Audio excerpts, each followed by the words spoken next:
Penggunaan energi listrik. Assalamualaikum warahmatullahi wabarakatuh. Good morning. Apa kabar solih-solihah? Semoga selalu sehat dan tetap semangat ya. Sebelum kita belajar, kita berdoa dulu. Doa sebelum belajar. Allahumma salli ala Muhammad wa ala ali Muhammad.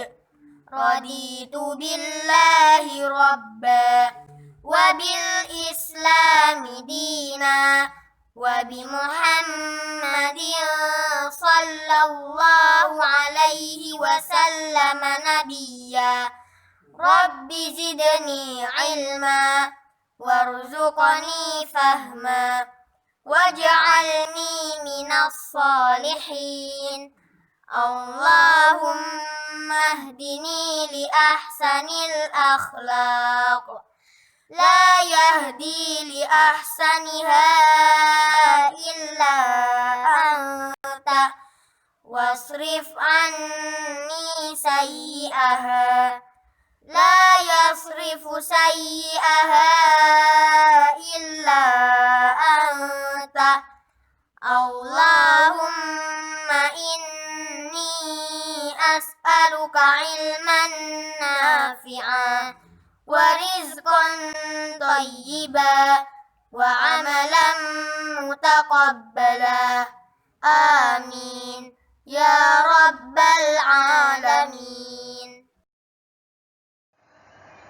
Kegiatan kita hari ini yang pertama adalah mempelajari materi penggunaan listrik sehari-hari.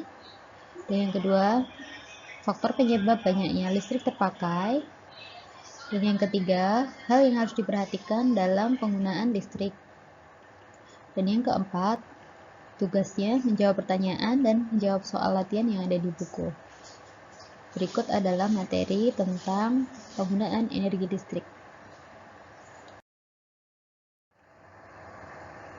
Apa yang terjadi jika listrik padam pada malam hari? Apa yang kamu rasakan jika hal itu terjadi?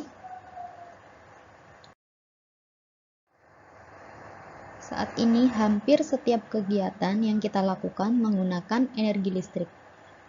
Energi listrik merupakan energi yang praktis, yang paling mudah diubah menjadi energi lain.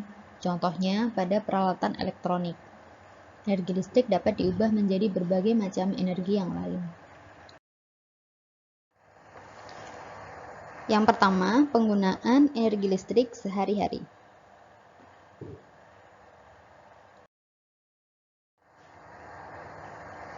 Penggunaan listrik di rumah.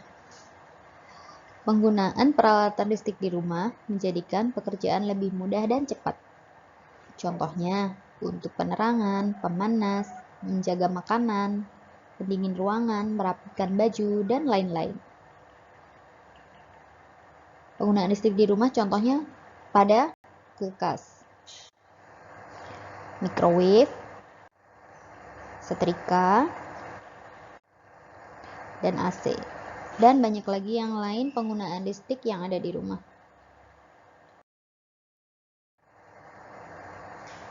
Selanjutnya, penggunaan listrik di kantor dan industri. Berbagai kegiatan dan pekerjaan pada kantor dan pabrik sangat bergantung pada listrik. Contohnya untuk penerangan, komunikasi, peralatan produksi pabrik, naik turun gedung, cetak dokumen, dan lain sebagainya. Penggunaan listrik di kantor contohnya dipakai untuk penerangan kantor, mesin produksi pada pabrik-pabrik, kemudian telepon untuk komunikasi, dan faksimil untuk mencetak dokumen dan pengiriman dokumen.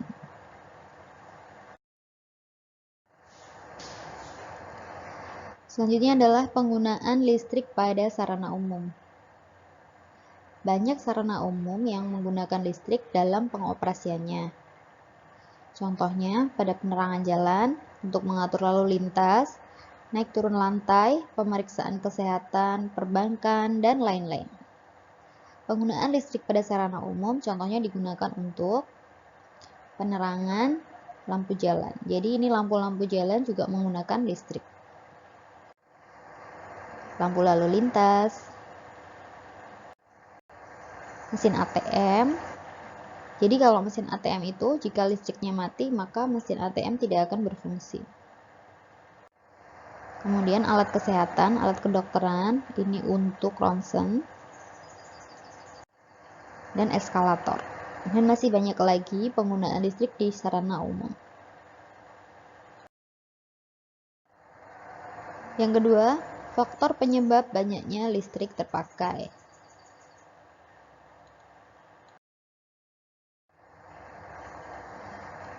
Banyaknya energi listrik yang kita pakai tergantung kepada besarnya daya listrik. Semakin besar daya listrik yang digunakan, maka energi listrik yang dipakai juga semakin banyak. Yang kedua, lamanya pemakaian alat listrik. Semakin lama alat listrik digunakan, maka energi listrik yang dipakai juga semakin banyak.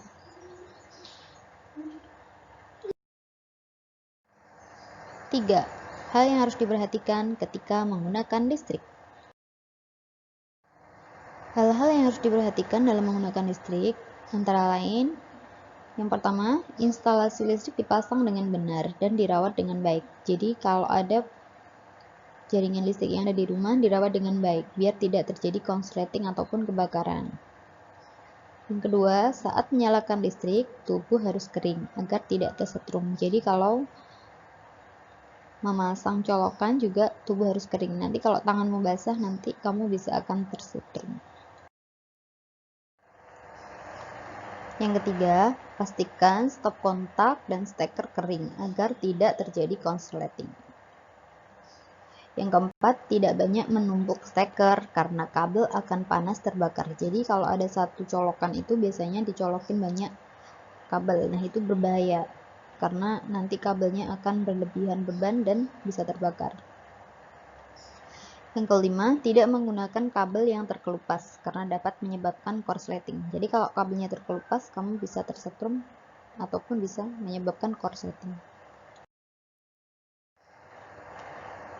Yang keenam, tidak memperbaiki sendiri alat listrik yang rusak. Jadi jika ada alat listrik yang rusak, jangan mencoba untuk memperbaiki sendiri karena bisa jadi akan menambah kerusakan dan bisa membahayakan rumahmu karena bisa terjadi korsleting ataupun kebakaran. Yang ketujuh, tidak menyambung sekring yang putus.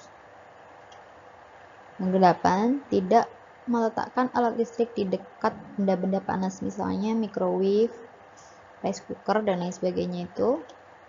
Yang kesembilan, baca petunjuk dan peringatan penggunaan elektronik. Jadi, jika punya elektronik, digunakan sesuai petunjuknya. Dan hindari hal-hal yang menjadi peringatan dalam penggunaan elektronik tersebut. Karena jika kamu mengabaikan petunjuk dan peringatannya, nanti bisa membahayakan penggunanya. Demikian tadi pembahasan tentang penggunaan energi listrik.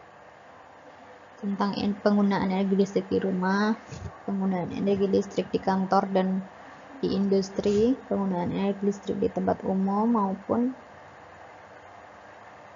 faktor yang menyebabkan penggunaan energi listrik dan hal-hal yang harus diperhatikan ketika menggunakan listrik. Berikutnya adalah tugasnya. Ada dua. Yang pertama, menjawab pertanyaan di bawah ini. Ada 3 pertanyaan. Silakan dijawab dan ditulis di buku tulis. Yang kedua, kerjakan latihan soal halaman 59 yang ayo jawab dan ayo lakukan. Jadi ada 2 tugas yang ada di buku. Sebelum kita tutup pelajaran hari ini, kita berdoa dulu. Doa sesudah belajar.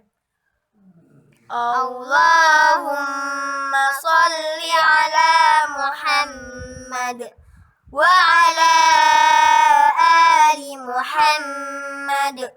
Allahumma إني أعوذ بك من العجز والكسل والجبن والبخل والهرم وعذاب القبر اللهم آت نفسي تقواها وزكها أنت خير من زكاها أنت وليها ومولاها اللهم إني أعوذ بك من علم لا ينفع ومن قلب لا يخشع ومن نفس لا تشبع ومن دعوة لا يستجاب لها اللهم فقهنا في الدين سبحانك اللهم وبحمدك أشهد أن لا إله إلا أنت أستغفرك وأتوب إليك. Demikian pembahasan tentang materi penggunaan energi listrik. Terima kasih sudah memperhatikan dan mendengarkan dengan baik. Ustaz akhiri, wassalamualaikum warahmatullahi wabarakatuh.